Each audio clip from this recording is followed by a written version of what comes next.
নমস্কার বন্ধুরা, মায়ের রন্ধনশালা এবং ব্লগার চ্যানেলে আপনাদের সবাইকে স্বাগত। তো আজকে আমি আবারও একটা রেসিপি নিয়ে এখানে চলে এলাম। আজকে আমি এখানে বানাবো মুরগির ডিম দিয়ে আর ক্যাপসিকাম দিয়ে মুরগির ডিমের কারি। তো এখানে আমি মুরগির ডিম নিয়ে নিয়েছি। তো আজকে আমি মুরগির ডিমের অমলেট বানিয়ে এখানে আমি ক্যাপসিকাম দিয়ে বানাবো। তো এখানে আমি আমার প্রয়োজন মতো এখানে আমি 3টে ডিমকে বাটির মধ্যে ভেঙে নিয়েছি।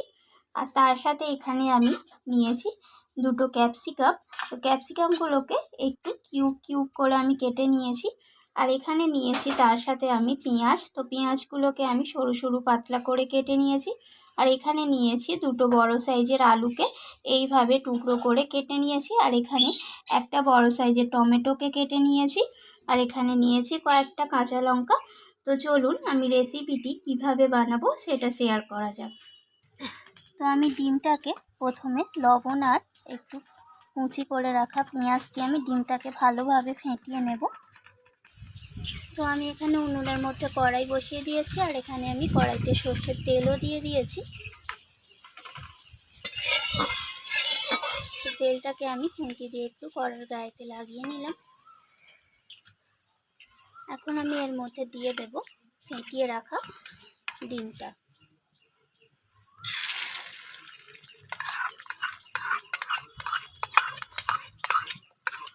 তো ডিমটাকে আমি উল্টিয়ে নেব এক পিঠ।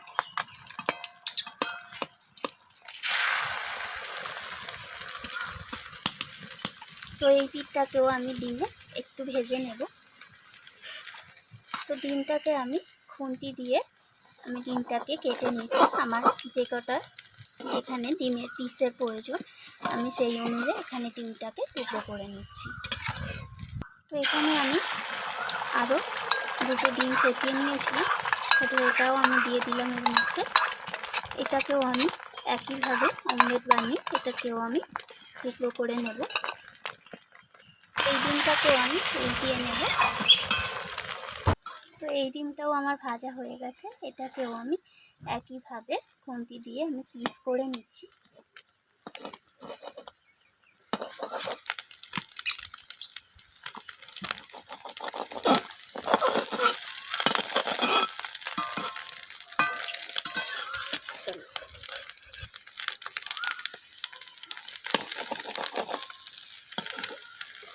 তো এবার আমি এগুলোকে তুলে নিচ্ছি। তো আবার আমি কড়াইয়ের মধ্যে সর্ষের তেল দিয়ে দিলাম।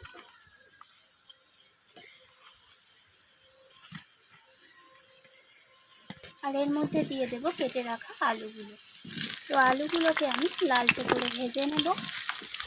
তো আলুর মধ্যে আমি লবণ দিয়ে দিয়েছি আর দিয়ে দেবো এখানে হলুদ গুঁড়ো। লবণ আর হলুদটা দিয়ে আমি আলুটাকে একটু লালচে করে ভেজে নেব। তো আলুগুলো এখানে লালচে করে ভাজা হয়ে গেছে। আলুগুলোকে আমি তেল থেকে তুলে নেব। এবার আমি ওই একই তেলের মধ্যে ফোড়নে দিয়ে দিলাম গোটা জিরে আর দিয়ে দেবো 2টো তেজপাতা আর দিয়ে দিয়েছি একটা শুকনো লঙ্কা। তো ফোড়নটাকে একটু নাড়াচাড়া করে নিচ্ছি। এরপর আমি এখানে দিয়ে দেব কেটে রাখা পেঁয়াজগুলো।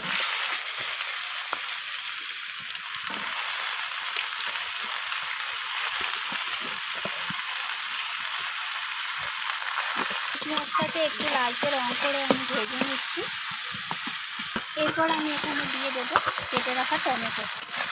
তো টমেটোটাকেও আমি পেঁয়াজের সাথে ভেজে নিচ্ছি। এরপর আমি এখানে দিয়ে দেবো হলুদ গুঁড়ো প্রয়োজন মতো আর দিয়ে দেবো এখানে ঝাল অনুযায়ী লাল লঙ্কার গুঁড়ো। তো হলুদ আর লঙ্কার গুঁড়োটা দিয়ে নাড়াচাড়া করে নিচ্ছি পেঁয়াজ টমেটোর সাথে। আর দিয়ে দেবো এখানে জিরে গুঁড়ো প্রয়োজন মতো। তো সমস্ত কিছু মশলা এইভাবে নাড়াচাড়া করে একটু আমি পেঁয়াজের সাথে ভেজে নিচ্ছি। এরপর আমি এখানে দিয়ে দিলাম রসুন বাটা 1/2 চামচের মতো, দিয়ে দিলাম আদা বাটা 1/2 চামচের মতো। তো সমস্ত কিছু মশলা এইভাবে নাড়াচাড়া করে আমি কষিয়ে নিচ্ছি। আর দিয়ে দেবো এখানে স্বাদ মতো লবণ। আর দিয়ে দিলাম এখানে কেটে রাখা ক্যাপসিকাম। তো সমস্ত কিছু এইভাবে কষিয়ে নিচ্ছি। আর দিয়ে দিলাম কয়েকটা কাঁচা লঙ্কা। এরপর আমি এর মধ্যে দিয়ে দিচ্ছি ভেজে রাখা আলুগুলো।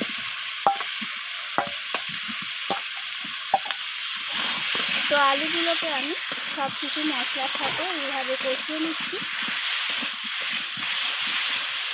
তো দেখুন এখানে আমার সমস্ত কিছু কষানো হয়ে গেছে। প্রায় আমি 10 থেকে 15 মিনিট ধরে সময় নিয়ে কষিয়ে নিয়েছি। আর এখানে দেখুন তেলও ছেড়ে দিয়েছে সমস্ত কিছু থেকে। আর কালারটা দেখুন কত দারুণ এসেছে। তো এখন আমি এর মধ্যে দিয়ে দেব প্রয়োজন মতো জল। তো এখানে আমি যতটা গ্রেভি করব সেই অনুযায়ী আমি জলটা এখানে অ্যাড করে দেব। তো এখন আমি এটাকে ঢাকা দিয়ে রান্না করে নেব সিদ্ধ হয়ে যাওয়া পর্যন্ত।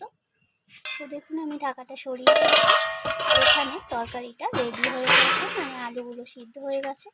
এখন আমি এর মধ্যে দিয়ে দিলাম ভেজে রাখা ডিমগুলো। তো ডিমগুলো দিয়ে আমি মিশিয়ে নিচ্ছি। মিশিয়ে নিয়ে এটাকে একটু ফুটিয়ে নিয়ে যাই, একদম রেডি হয়ে যাবে।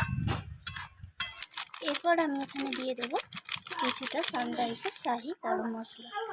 তো গরম মশলাটা দিয়েই এটাকে আমি নামিয়ে নেব।